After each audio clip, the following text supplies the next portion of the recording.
माझं सोलापूर न्यूज मध्ये आपल्या सगळ्यांचं स्वागत. बद्दल वादग्रस्त विधान त्यांनी केलेलं आहे.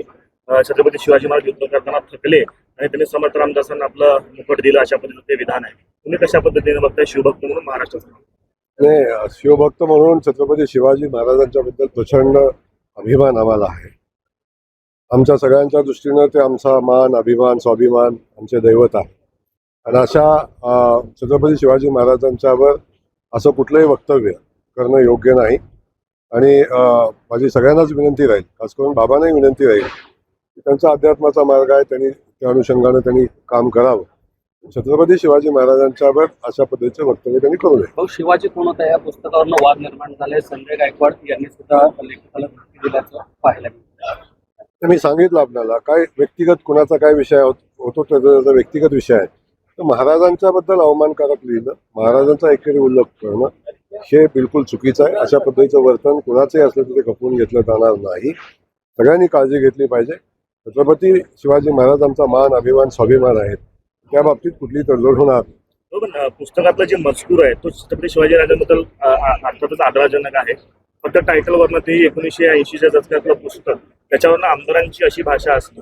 मग त्याला एक काउंटर सोल आहे. प्रबोधन ठाकरेंनी लिहिलेलं पुस्तक दगलबाज शिवाजी लिहिलं आहे. मग या सगळ्या जुन्या वादांवरती आता का बोलत आहे, जुन्या पुस्तकांवरती का बोलत असं म्हणतो? नाही, मला या संदर्भातली माहिती नाही, परंतु मी सांगितलं तुम्हाला की छत्रपती शिवाजी महाराजांच्या बद्दल सगळ्यांनी आदराने बोललं पाहिजे. त्याचा उल्लेख पण आदराने केला पाहिजे. त्यांचा अनादर होऊ नये अशा पद्धतीच्या भावना आमच्या सगळ्यांच्या आहेत, शिवप्रेमींच्या आहेत.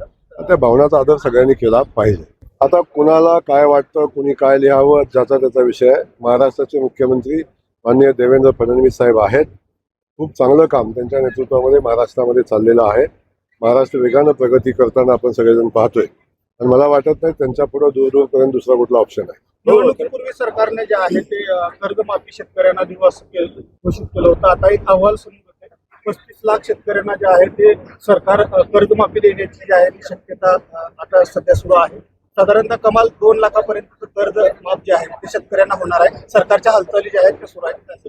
तेच माननीय मुख्यमंत्री महोदयांनी निर्णय घेतला. आपल्याला कल्पना असावी की अधिवेशनामध्येच निर्णय घेतलेला आहे. आणि 2 लाखापर्यंत शेतकरी बांधवांचं कर्ज जे थकीत आहे त्या शेतकरी बांधवांचं कर्ज माफ करण्याचा निर्णय घेतलेला आहे. लवकरच त्याची कारवाई चालू होईल. जे लोक नियमित कर्ज भरतायत अशा लोकांना सानुग्रह अनुदान 50,000 रुपये देण्याचा निर्णय घेतलेला आहे. याची प्रक्रिया चालू आहे. त्यामुळं जो शब्द माननीय मुख्यमंत्री महोदयांनी निवडणुकीमध्ये दिलेला होता त्या प्रत्येक शब्दाला न्याय देण्याची भूमिका, तो प्रत्येक शब्द पूर्ण करण्याची भूमिका महाराष्ट्राचे मुख्यमंत्री महोदय घेताना आपण पाहतो. माझं सोलापूर न्यूज या यूट्यूब चॅनलला सबस्क्राईब करा आणि बेल आयकॉन प्रेस करायला विसरू नका.